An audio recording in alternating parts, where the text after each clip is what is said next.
what could you do to improve yourself? Well, let's step one step backwards. The first question might be, why should you even bother improving yourself? And I think the answer to that is something like, so you don't suffer any more stupidly than you have to.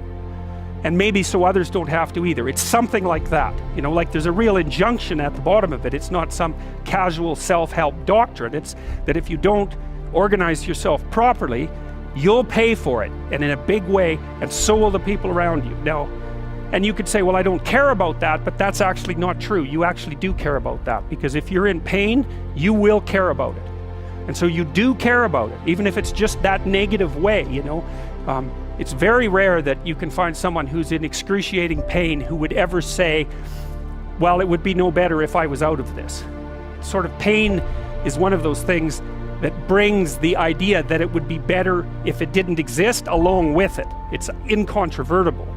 So you get your act together so that there isn't any more stupid pain around you than necessary. Well, so then the question might be, well, how would you go about getting your act together? And the answer to that, and this is a phenomenological idea too, it's something like, look around for something that bothers you and see if you can fix it. So now you think, well, let's say you go into you can do this in a room. It's quite fun to do it just when you're sitting in a room, like a room, maybe your bedroom. You can sit there and just sort of meditate on it and think, okay, if I wanted to spend 10 minutes making this room better, what would I have to do? And you have to ask yourself that, right? It's not a command, it's like a genuine question. And things will pop out in the room that you know, like there's a stack of papers over there that's kind of bugging you, and you know that maybe a little order there would be a good thing, and you know, there's some rubbish behind your computer monitor that you haven't attended to for like 6 months, and the room would be slightly better if it was a little less dusty and the cables weren't all tangled up the same way. And like if you allow yourself just to consider the expanse in which you exist at that moment, there'll be all sorts of things that'll pop out in it that you could just fix.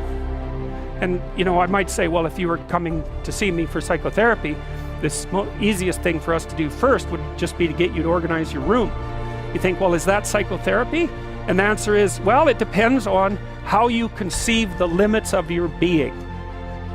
And I would say, start where you can start. You know, if something announces itself to you, which is a strange way of thinking about it, as in need of repair, that you could repair, then hey, fix it. You fix 100 things like that, your life will be a lot different. Now, I often tell people too, fix the things you repeat every day, because people tend to think of those as trivial, right? You get up, you brush your teeth, you have your breakfast, you know, you have your routines that you go through every day.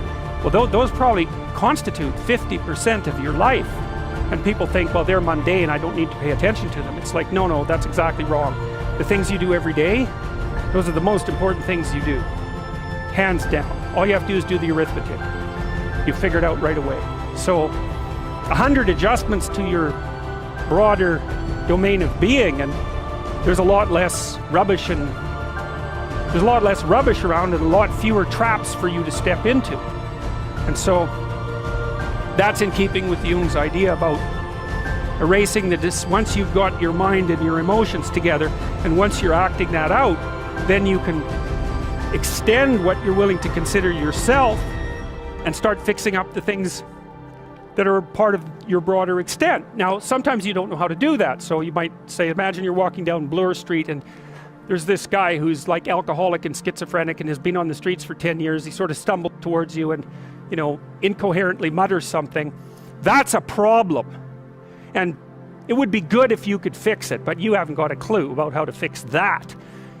You just walk around that and go find something that you could fix, because if you muck about in that, not only is it unlikely that you'll help that person, it's very likely that you'll get hurt yourself.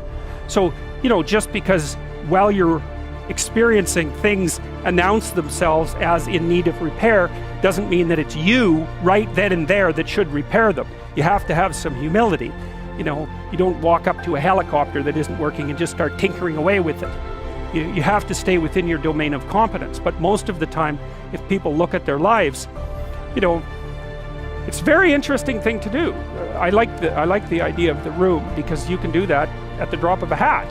You know, go back to where you live and sit down and think, okay, I'm going to make this place better for half an hour. What should I do? And you have to ask. And things will just pop up like mad. And it's partly because your mind is a very strange thing. As soon as you give it an aim, a genuine aim, it'll reconfigure the world in keeping with that aim. That's actually how you see to begin with. And so if you set it a task, especially, you have to be genuine about it, which is why you have to bring your thoughts and emotions together, and then you have to get them in your body so you're acting consistently. You have to be genuine about the aim, but once you aim, the world will reconfigure itself around that aim, which is very strange. And it's technically true.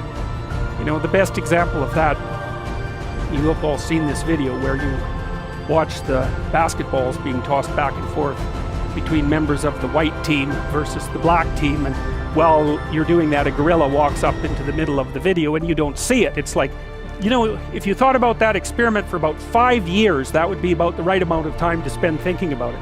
Because what it shows you is that you see what you aim at. And that, man, if you can get one thing through your head as a consequence of even being in university, that would be a good one. You see what you aim at. And so, because one inference you might draw from that is, be careful what you aim at. Right? What you aim at determines the way the world manifests itself to you. And so if the world is manifesting itself in a very negative way, one thing to ask is, are you aiming at the right thing? Now, you know, I'm not trying to reduce everybody's problems to an improper aim. People get cut off at the knees for all sorts of reasons. You know, they get sick, they have accidents. There's a random element to being, that's for sure. And so you don't want to take anything, even that particular phrase, too far. You want to bind it with the fact that random things do happen to people, but it's still a great thing to ask.